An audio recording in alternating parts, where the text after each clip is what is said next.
Hi folks, Travis Creech here from Rex & Sons RVs here in Wilmington, North Carolina. I'm going to give you a walk around on the Catalina Legacy Edition model. So I'm just going to start showing you some features that are on it, and I'll start right here at the entry door. First, with this grab handle, just pick it up and slide it right over. The purple key will fit the door handle and the deadbolt, same key. And then your silver key will fit all your chrome compartments, locks on the exterior. So this one has a nice solid step. Make sure you open the entry door up fully. You'll unlock the entry step here, bring it out towards you, and on different lays of the land, if you need to adjust the legs, you just pull this pin and extend or retract the legs as needed. Now, if your threshold is too high, just retract the legs inward, down to lower that threshold down so that you can be able to shut the door. Also headed up here to the front, on Coachmen Catalinas, if you'll notice the little holes here, so those holes are, it's actually an extension rod coming from the slide motor, from the opposing slide out. Now you can take your stabilizer jack handle crank, that's a 3/4 fit in there, and you can put it right in there on that nut for the extension rod, and you can manually crank the slide out in should the motor fail. Also, the stabilizer jack handle crank for your stabilizer jacks, which are on all four corners here. To the right, we'll extend them down. To the left, we'll retract them back up. Now, they're just stabilizer jacks, so they're not leveling jacks. Your main foundation is the axles here. So if your campsite's on an incline, you should lay down some solid surface and just pull the trailer up and ramp up that low side to get level side to side. So the tires should never be suspended off the ground. They're the main foundation of the trailer. You'll level front to back with the tongue jack and just bring the stabilizer jacks down just to stabilize. I would recommend putting some solid surface underneath your stabilizer jacks also, especially if your campsite's earth.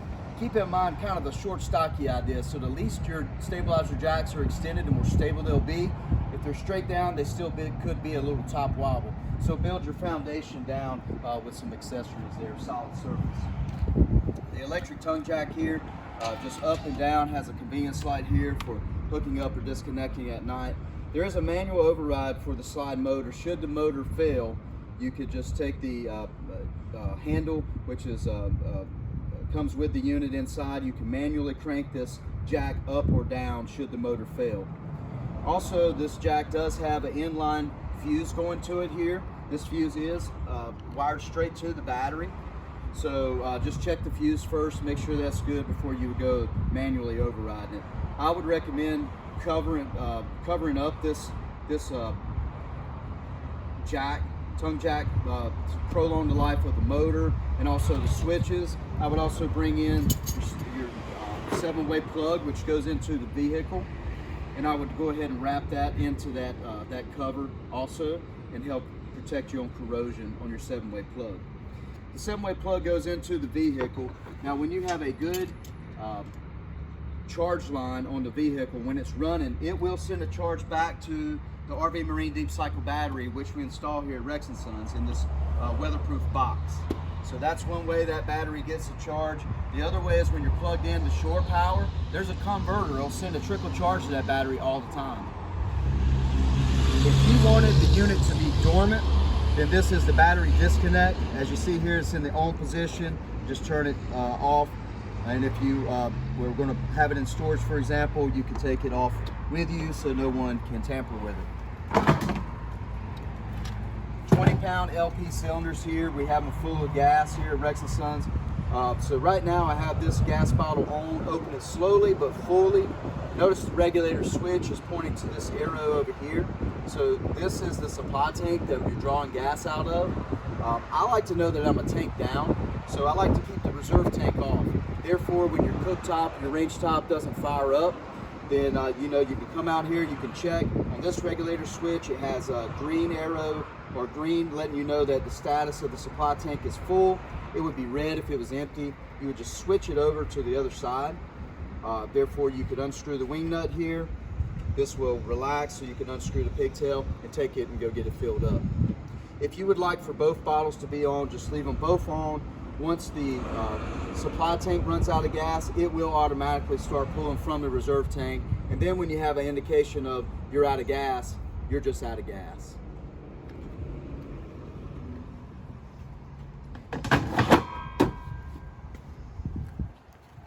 Around to the other side here. Notice the tire stickers here, so you can keep a check on your PSI instead of getting down trying to read that tire. You notice this is 80 PSI on this trailer here.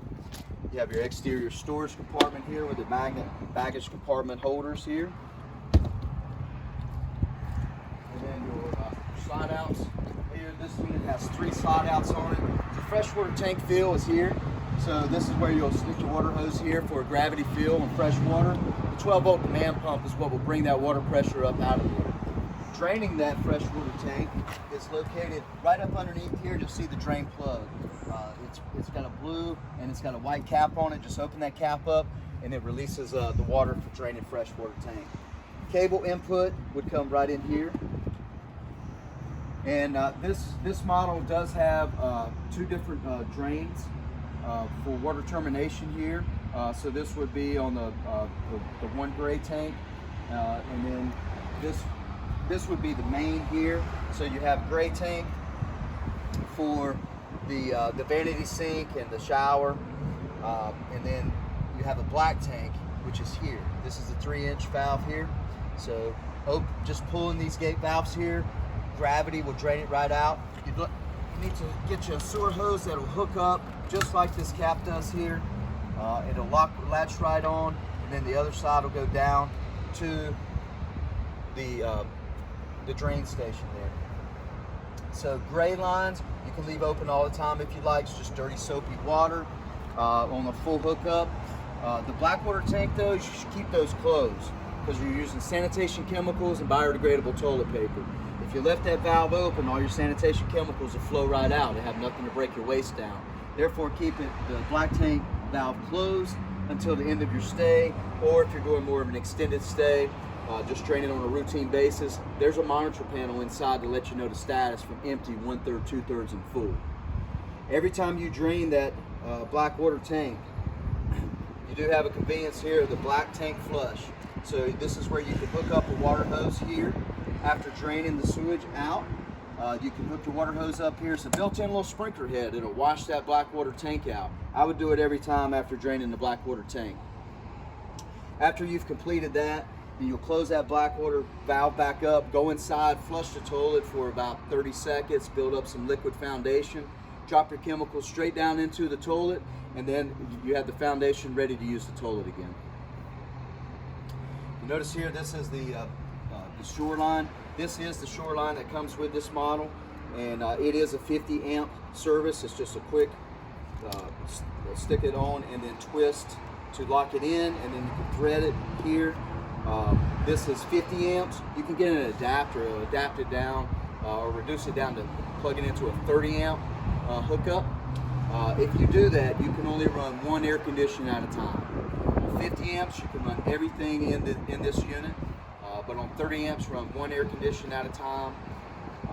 And if you reduce it all the way down to an extension cord, for example, if you just like to keep the heat on or keep a charge on the battery, everything will work in the unit except for the compressor on the air conditioner. So if you adapt it all the way down to an extension cord, again, don't run the compressor on any air conditioner. So 50 amps will run this whole unit. City water intake here, so this is where you want to get your freshwater drinking hose. It's non-toxic, so it doesn't have that rubbery taste to it. And you'll insert right here. So 2 things I recommend on protecting your investment on incoming. One is on fresh water. Recommend just a simple water pressure regulator. It'll eliminate too high pressure from just sitting on the pressurized water lines and blowing out any elbows just due to high pressure at that campground. Also on the power, I recommend a surge protector, an inline surge protector that you'll plug in at the power pole. Therefore, there's surge protectors that have indicator lights on them to let you know that the wiring's correct before you even plug your investment into it. So I highly recommend those 2 on protecting your investment. Also, there's an outside shower, hot and cold outside shower on this one here. So hot and cold, outside shower. If you'd like to take a nice hot shower, inside or outside, so go ahead and get the water temperature the way you'd like. Get lathered up or get wet, turn the head off, lather up, turn the head back on. The water temp will be right where you left it at, so you can rinse the soap off your skin to a nice hot shower.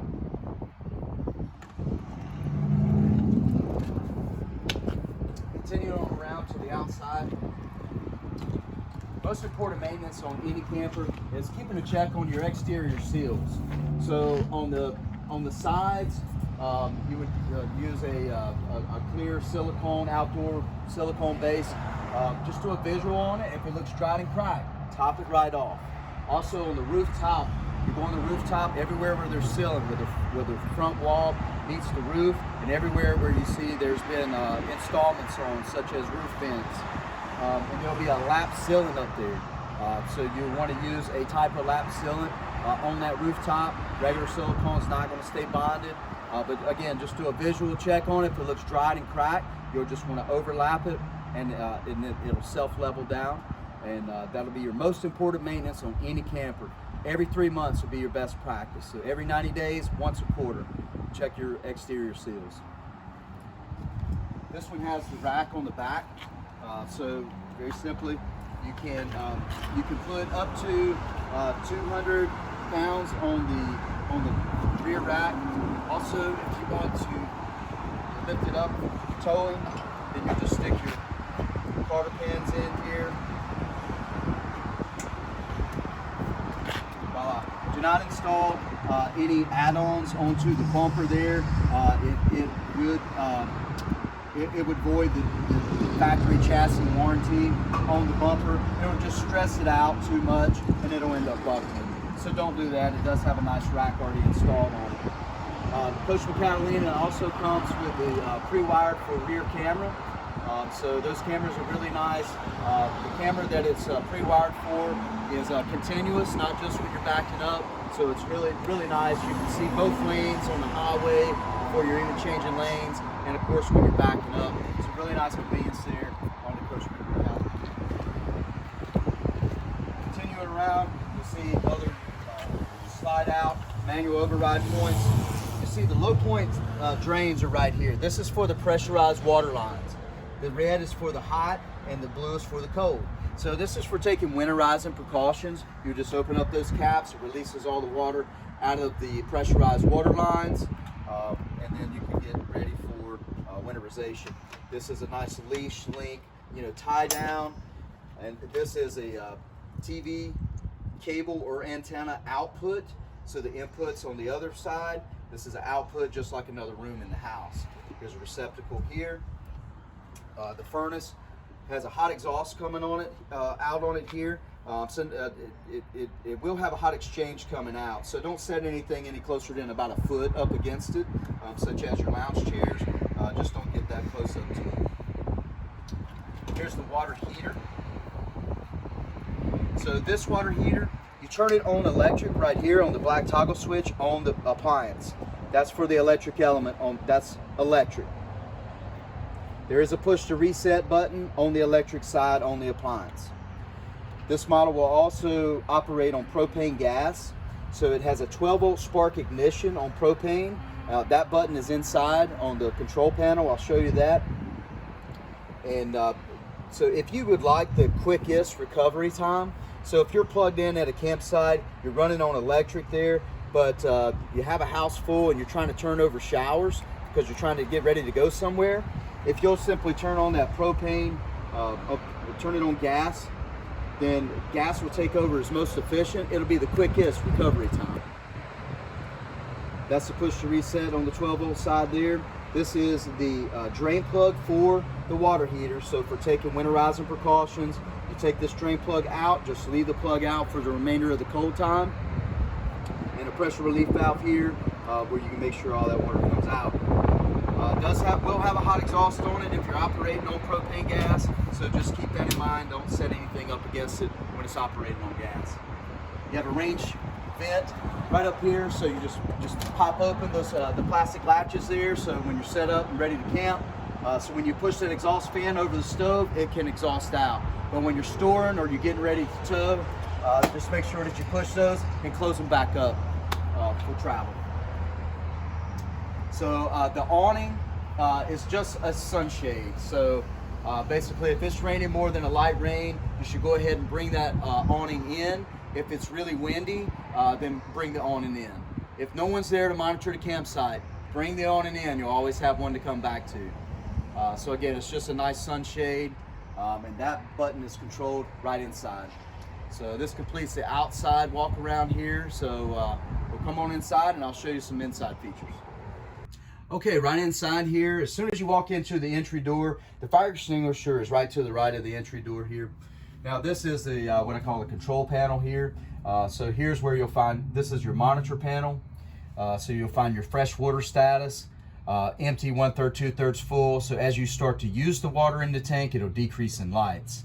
Your battery status, low, fair, good, and charged. Your battery is always going to show a charge when it's getting one. So if it's plugged in to the shore power or to the truck while it's running, it will be receiving a charge. So you just have one black tank on this one. That is just the toilet. So as it fills up, it'll increase, empty, 1/3, 2/3 full. You do not have two black tanks on this model. Gray 1 and then gray 2. So that's for the gray 1 will be the rear water termination there, and then gray 2 will be the front water termination. Here's your exterior light. So that's the exterior LED light underneath the awning, and it does have a remote control for that. So if the unit was dormant, lost all of its power, you turn that exterior light switch on and the lights do not come on, you'll take the remote and just cut the on button on and it'll wake it up, and you can change it different colors as you would like. Overhead interior lights, as soon as you walk in, across the main house, interior lights there. All the lights on the perimeter will cut on and off by the fixture on that light. So your slide out switches here, the front slide out is the front bedroom. This is a 3-slide model on this one. Slide out 2 is the main living area here. So the slides should be all the way out or all the way in, or they will not seal. They should never be partial.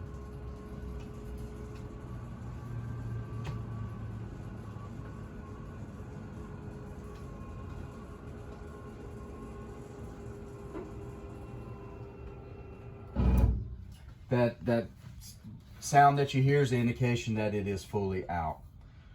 Same thing on coming in. Your water pump switch is right here. So that is how we get water out of the freshwater tank by the 12-volt demand pump. You do not need the water pump switch on if you are hooked into the water hose on city water connection. You'll have direct city water pressure at that time. This is a direct spark ignition for the water heater. So that's the water heater switch on propane I told you about. This is where it's located at. If you'll notice, right here it says FLT. That is the fault light. So if beside FLT, if that light is lit up red, that means the pilot couldn't blow out, couldn't reignite. So and it blew out. So make sure you have plenty of propane gas. And in that case, you could turn it on, turn it off. If that doesn't cure it after about 3 times, make sure you got propane gas, or you may have to go outside and push that reset circuit breaker that I showed you on the appliance.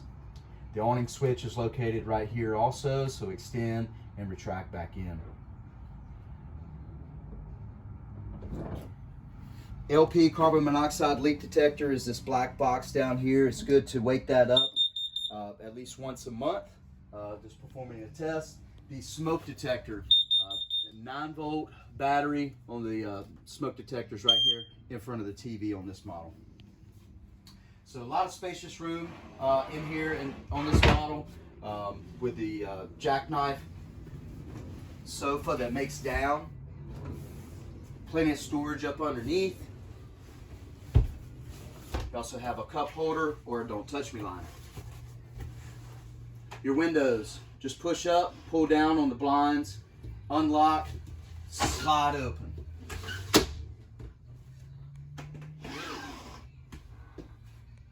On the dinette, This is made down into a platform for bedding.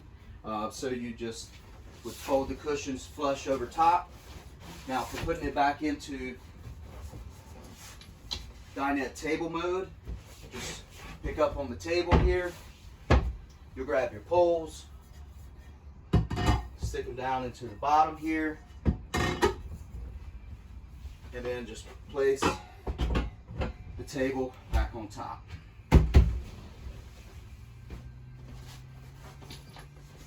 There is storage underneath both the dinette booths here with access for your cabinets there. All the lights will cut on and off by the push toggles on the fixture. So notice the entertainment area here. On the radio, you just turn it on and off here. It will Bluetooth up for you, or it will play regular radio. Just find your different stations here, volume. Zone 1 is the inside speakers, and then Zone 2 is the outside speakers.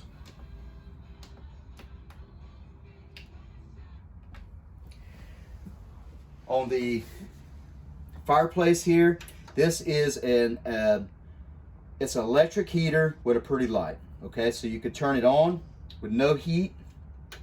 You could change the pretty light as the next button. The next button is where you'll go to heat, and as you notice down low it says LL. That's for low heat, and for a high heat, or you can put it on thermostat, and the next button is where you control that thermostat where it'll cut on and off at that temp. The following button is just a timer, so you can set it up to about 8 hours.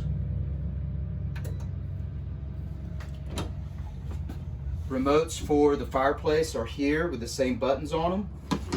The remote for the outside LED lights I was talking about on waking up that strip and changing the colors is here. On the entertainment or on the television, so you would just push the menu button and scroll over to channel, go down and choose air or over for cable, go down and on the auto scan just push enter, and it'll go ahead and scan those local markets that you go to. If you hook anything else up to this television, it's called the input button on this one, and you just navigate through. If you hook any HDMIs in or any smart sticks to make the television smart. There is an antenna booster. So on the antenna booster is located, if you notice on the back side here, this little green tin of a light here, beside the coax cable. With the green light on, you're watching local air reception. You'll push that black button and turn the booster off to receive cable input coming in.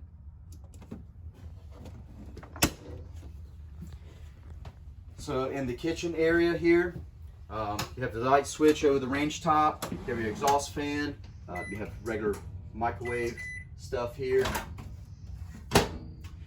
and on your glass on your cooktop, this is your cover.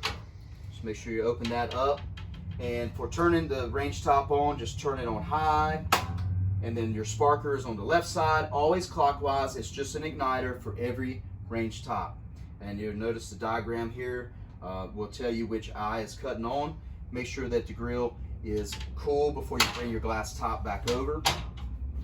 Your old convenience light is here. Also, it cuts on the light inside the oven.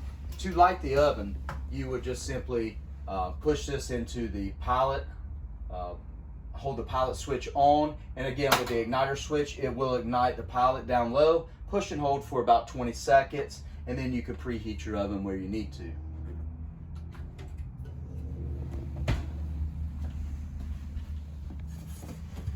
Below the stove oven, this is where the back of the water heater is. So cold water comes in the bottom, hot water comes out of the top. So this is where the bypass for the water heater is. So you would just turn these valves to bypass the water heater, such as for winterizing. So you just turn the valves away from the tank, creates a bypass for it. Also, Coachmen Catalina installed at the water pump a quick kit. If you'll notice, there is inline valve here, so you'll turn that valve off, turn this valve on, which is going to this hose. unscrew the cap, stick it into, line you up about 2 gallons of pink non-toxic antifreeze. You would go outside, take that drain plug out of the water heater, leave the plug out, bypass the water heater, open your low point drains, let the water run out, and then plug the low point drains back up, and then turn on the water pump, go to each faucet, turn on hot until pink comes out, turn it off, turn on cold till pink comes out, turn it off. Don't forget the outside shower and flushing the toilet and all the shower and the vanity sink, and that'll be your 99.9% guarantee that the unit will not freeze in a cold time if it was going to be dormant. Also, you do have heated underbelly, so you have forced heat ducts in the Coachmen Catalina. So if it was going to be cold enough to freeze and you had the propane heat on, then you don't have to worry about your tanks freezing underneath and your lines. If it was going to be extreme cold, I would recommend just opening up the cabinets underneath the kitchen sink and the vanity sink, for example, just so the heat could get in there better if that's extreme cold climate. You'll notice all of your manuals is in this this gray satchel here. As each appliance was installed, the paper manual is installed in there. Also, Coachmen does have an app that you can download. It's very handy dandy. You'll notice right here, just go into your app store, look at the Coachmen owner's manual, and you'll find very nice guides of things that I've told you, general maintenance, how to use different appliances. So it's a very nice tool to have right in your pocket there for the owner's manual. So finishing up with the kitchen here, this switch here is just the master switch for this 12 volt GE refrigerator. So it's a compressor refrigerator, it's just 12 volt. That's the main switch there. Then you can adjust the climate here, so coldest, cold, and then cool, and then of course off on the compressor. So I would primarily keep it into a cold setting. Cool would be more of if you were doing some primitive camping and trying to conserve your use on the 12 volt battery. Freezer go ahead and gets frozen all the time, and your adjustments will be for the refrigerator. There is a travel latch for the GE refrigerator, which is right here. So on the air conditions, you can open up and do a quick dump out right here for fan or for air condition. But the Coachmen Catalina is ducted AC unit. So this particular, the main living area, we have a 15,000 BTU air condition on it. The thermostat is located right here in between the back room hallway. So you just simply would set it on to cool, set it on a temp that you'd like for it to cut on and off that. And if you want the fan to stay on, just leave it in the fan in an on setting. Or if you'd like for the fan to cut on and off with the compressor, just set it in a high or low on auto, and it'll cut on and off with the compressor. There's just fan, there's off, and of course your furnace. So that's a 12 volt propane furnace, and it will cut on and off at the temperature that you desire. Continue on into the back bedroom. There's a wall light switch here for the overheads. This is where the slide switch is here. Remember, slides all the way in or all the way out. Look at all this room with this other queen bed. You do have storage underneath the bed here too. Just keep in mind, don't overload it because it is a platform that will slide in and out. USB chargers on each side of the bed. Emergency exit window right here, just hinge this out towards you. You can push it out, it kicks out like a hatch. You can also prop it open for ventilation as well. The lights over the bed, the head of the bed, cut on and off by the fixtures. But you notice lots of storage. Make sure you pick up on these drawers before coming out with them, because that is the travel latches. Lots of room for hanging. A lot of room in this extra bedroom. Also for your privacy, it does have a solid door privacy on it. Just make sure that you do snap it, so if you're traveling with it, it'll look like that when you get there. The breaker panel. is located right here underneath this very spacious pantry linen area. So there's all your alternating current breakers, and then your 12-volt fuses are all located here. Everything's listed as to what operates which appliance. In the bathroom, center bathroom, it's a foot flush on the toilet. So this is where you would, if you want to fill the bowl like for cleaning, just push it partial, and when you're ready to dump it, you just push it all the way down, and that's where you drop your chemicals straight into the toilet. Then it's ready to use. Overhead light switch here on the wall. GFI receptacle reset is right here, and just regular hot and cold on the vanity sink here. Lots of storage underneath the vanity sink. Very spacious neo-angle shower here. Lots of elbow room. It's just on and off, and it'll operate similar to the outside shower that I showed you. When you're traveling, you want to secure the doors so they'll look like that when you get there.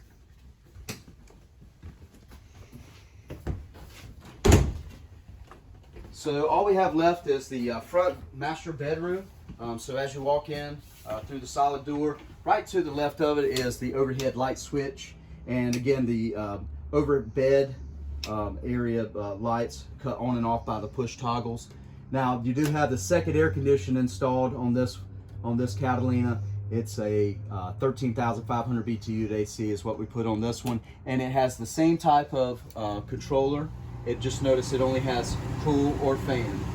So again, on 50 amps, you can run both air conditions at a time. On 30 amps, you can run the main air condition, which is ducted into this room also. You can run the fan on this front bedroom air condition as well. Here's where your washer dryer prep area is here. Very roomy front closet here, and it does have a light inside it also. Quick tip: for once it's set up, you can reverse these mirrors here, and you don't have to keep operating the plastic latch. When you get ready to travel, just reverse them back and latch for travel. You can add your second television right here, and if you mount anything into the wall, such as a TV bracket, just keep in mind that there are 2x2 studs that are used here, not 2x4s. Don't use that long lag bolt that comes with those TV brackets. Just use a little smaller screw so that you don't penetrate through the sidewall. So this completes the walkthrough on the 343 Coachmen Catalina here at Rex & Sons. So we appreciate your time here, and if you have any questions or concerns, please give us a call here at the store, or navigate through us at rexandsonsrvs.com, and we'll be glad to answer any questions that you have here, and I hope you enjoy life's journey.